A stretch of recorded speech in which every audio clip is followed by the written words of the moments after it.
இந்த வீடியோவில் நம்ம என்ன பார்க்க போறோம்னா, மீனராசிக்காரர்களுக்கு மார்ச் 2026 எத்தகைய ஒரு மாதமாக, பலாபலன்கள் நிறைந்த ஒரு மாதமாக இருக்க போகுதுங்கிறது நம்ம நோட் பண்ணுறோம், நம்ம பார்க்குறோம். சயின்டிஃபிக் வேதிக் அஸ்ட்ராலஜி முறையில் எந்த விதத்திலும் மிகைப்படுத்தாமல் உள்ளது உள்ளவாறு நம்ம பார்க்குறோம். எது மாதிரி ஒரு தாக்கத்தை கொடுக்க போகுது, எது மாதிரி டைரக்ஷனில் நம்ம வாழ்க்கை திரும்ப போகுது, எது மாதிரி விஷயங்கள் காத்திருக்குது, நம்ம கர்மாவின் பிரகாரம் எது நடக்கக்கூடிய அமைப்பாக கிரகங்கள் காட்டுகிறது, ஆண்டு கிரகமாகிய குரு சனி ராகுகேது எப்படி இருக்கிறார், மாத கிரகமாகிய செவ்வாய் சூரியன் சுக்கிரன் புதன் இந்த மாதிரி ஒரு தாக்கத்தை கொடுக்கக்கூடிய அமைப்பு மீனராசிக்காரர்களுக்கு இருக்க போகுதுன்ட்டு நம்ம இந்த வீடியோவில் பார்க்க போகிறோம். இப்போ பாருங்க, ராசி அதிபதி ஆகிய குருவே வந்து 4ஆம் இடத்துலேருந்து 10ஆம் இடம் 12ஆம் இடம் 8ஆம் இடத்தை பார்ப்பது மிகவும் நல்லது. ஸோ அப்படி இருக்கிறது பார்த்தீங்கன்னா, ராசி அதிபதி வந்து வலுவாக இருக்கிறார். அதே சமயத்தில் ராகு 12ஆம் இடத்திலும், அவரோட சூரியன் செவ்வாய் அதே மாதிரி புதன் எல்லாமே சேர்றாங்க. இது வந்து கொஞ்சம் பார்க்கக்கூடிய அமைப்பு. சனி ராசிக்குள்ளேயே இருந்து ஜென்ம சனியால் பாதிக்கப்பட்ட மீன ராசியாக இருக்கீங்க. ஸோ ஒரு பக்கம் ஜென்ம சனி போயிட்டு இருக்கு, ஒரு பக்கம் 12ல் ராகுல ராஜோகாதிபதி செவ்வாய் சூரியன்லாம் சேர்றாங்க. ஸோ அப்படிங்கிறப்போ அந்த சூரியனுங்கிறது 6ஆம் வீட்டு அதிபதியே வந்து ராகுவோட சேர்ந்துருக்கனால சில பேர்த்துக்கு மீனராசிக்காரர்களாக இருக்கிறதுக்கு ஒரு சுமாரான தசாபுக்தி போயிட்டு இருக்கவங்களுக்கு உடல் உபாதைகள், 6ஆம் இடத்து பிரச்சனைகள் ஆகிய உடல் உபாதைகள், வம்பு வழக்குகள், நோய்கள், கடன்கள், அது மாதிரி சில விஷயங்கள் வந்து இருக்கக்கூடிய அமைப்பு இருக்குது. அது 6ஆம் வீட்டு அதிபதியாக சூரியனே 12ஆம் இடத்தில் ராகுவோட சேர்ந்து, சூரியனும் சந்திரனும் ராகுவோட சேர்வது தோஷம், கர்மாவின் அடிப்படையில் அது தவறுங்கிறது தெரிஞ்சுக்கிறதுனால அது கிரகணத்தை கொடுக்கக்கூடிய அமைப்பாக இருப்பதனால கண்டிப்பாக அந்த மீனராசிக்காரர்களுக்கு கொஞ்சம் உடல் உபாதைகள் விஷயத்தில் கொஞ்சம் கேர்ஃபுல்லாக இருக்கணும். அதனால் நீங்கள் ஹெல்த் கொஞ்சம் பார்த்துக்குங்க, நீங்கள் என்ன சாப்பிட்றீங்கிறது பார்த்துக்குங்க, யாரை நம்பி பணம் கொடுக்குற விஷயத்தெல்லாம் கொஞ்சம் கேர்ஃபுல்லாக இருங்க. மார்ச் மாதம் வந்து யாரோ திடீர்னு ஒருத்தர் கூப்பிட்றாரு உங்களை, ஒரு மாதிரி நம்ம இக்கட்டான ஒரு சூழ்நிலை இருக்கிறேன், எனக்கு கொஞ்சம் பணம் கொடுப்பா, நான் உனக்கு 10 நாளில் 1 வாரத்தில் உனக்கு திருப்பி கொடுத்துட்றேன், நம்ம கான்ஃபிடெண்ட்டாக நம்பிக்கையாக இருக்கிறதா சொன்னாலும் அது ஒரு சிக்கலை கொடுக்கக்கூடிய அமைப்பாக இருக்கும் அப்படிங்கிறத நீங்கள் தெரிஞ்சுக்கணும். ஏன்னா கிரக அமைப்புகள் அப்படி இருக்குது.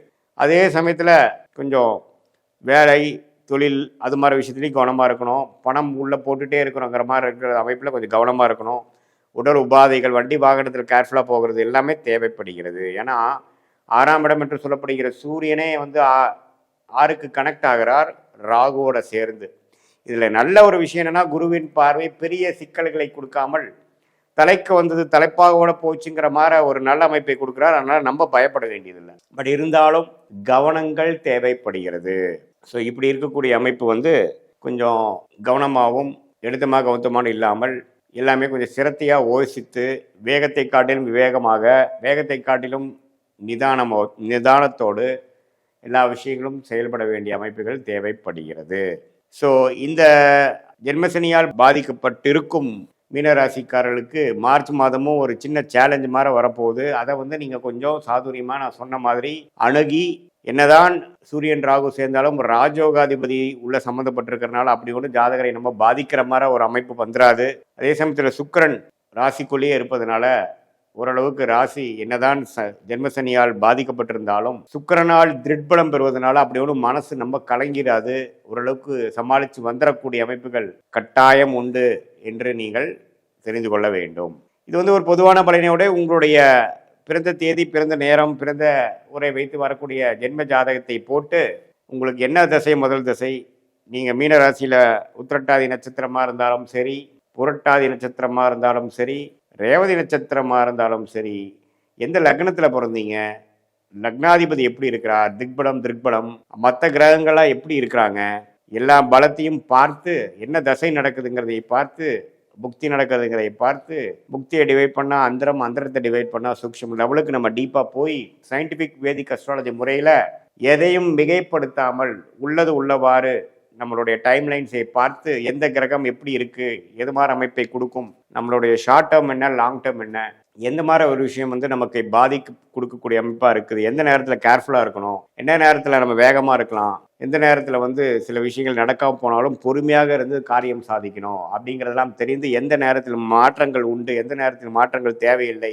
கல்யாண விஷயங்கள், சுப விஷயங்கள் எப்போ, குழந்தை பேரு எதிர்பார்க்கக்கூடிய தம்பதியர்களுக்கு நல்ல நற்செய்தி எப்போ, எது மாதிரி விஷயத்தில் அந்த ட்ரீட்மெண்ட் விஷயங்கள்லாம் பண்ணணும், உறவுகள் எப்போ மேம்படும், ஃபினான்ஷியல் கண்டிஷன் எப்போ இம்ப்ரூவ் ஆகும், சீனியர் சிட்டிசன் ஹெல்த் வந்து எப்போ நமக்கு இம்ப்ரூவ் ஆகும், நம்மளுடைய ட்ரீட்மெண்ட்லாம் கரெக்டாக இருக்கா, எது மாதிரி நேரத்தில் நமக்கு கரெக்டான ஒரு அமைப்பு கிடைக்கும், எப்போ நமக்கு விமோச்சனம் கிடைக்கும், எப்போ வந்து நம்மளுடைய தொழில் முன்னேற்றங்கள், நம்மளுடைய பிராப்தங்கள் வந்து வேலையா, தொழிலா, அரசு உத்தியோகமா, அல்லது வெளிநாடா, இம்போர்ட் எக்ஸ்போர்ட் ரிலேட்டடா, எந்த துறை நமக்கு மேன்மையாக இருக்குது, ஜவுளித்துறையா, டெக்ஸ்டைல்ஸ், அது மாதிரி ஹோட்டல், அது மாதிரி லைனா, ஐடி துறையா, அக்கௌண்ட்ஸ் துறையா, ஃபினான்ஸ் துறையா, பேங்கிங் செக்டாரா, இல்லை ரியல் எஸ்டேட், அது மாதிரி விஷயங்களா, எது மாதிரி கிரகங்கள் நம்ம ஜாதகத்தில் ரொம்ப நல்லா இருந்து அந்த மாதிரி துறையில் போய் நம்ம ஜெயிக்கக்கூடிய அமைப்பு இப்போ வருது. படிப்பு, மேற்படிப்பு, மாணவர்கள் மேற்படிப்பு படிக்கிறது எந்த மாதிரி படிப்பு நமக்கு கரெக்டாக வருது, இது எல்லாமே வந்து இந்திய வேத ஜோதிட அடிப்படையிலான சயின்டிஃபிக் வேதிக் அஸ்ட்ராலஜி முறையில் எதையும் மிகைப்படுத்தாமல் உள்ளது உள்ளவாறு பரிகாரங்கள் அது மாதிரி விஷயத்துக்கு போகாமல், ஏன்னா பல ஜென்மத்தில் செய்த கூட்டு கர்மாவை வைத்து தான் நம்ம இந்த நேரத்தில் இந்த தேதியில் இந்த ஊரில் பிறந்திருக்கிறோம்.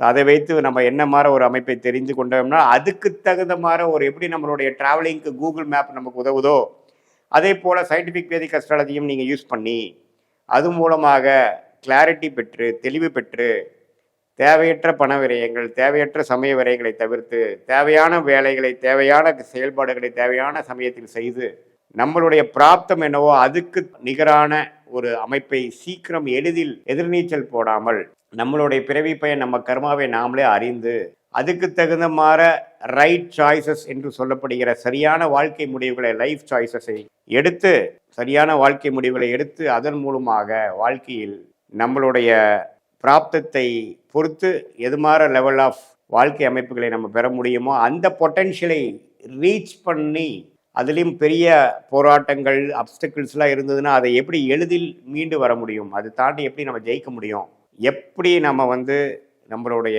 வாழ்வாதாரத்தை மேம்படுத்திக்க முடியுங்கிற உண்மையான ரியாலிட்டி சிச்சுவேஷனை அறிந்து அது மூன்றமான ஒரு உத்வேகமான செயல்பாடு மூலமாக நாம் செய்தோமானால் வாழ்க்கையில் எதிர்நீச்சல் போடாமல் எளிதில் வெற்றி பெற முடியும் என்று சொல்ல விரும்புகிறேன். மீண்டும் மற்றொரு காணொளியில் சந்திப்போம். நன்றி, வணக்கம்.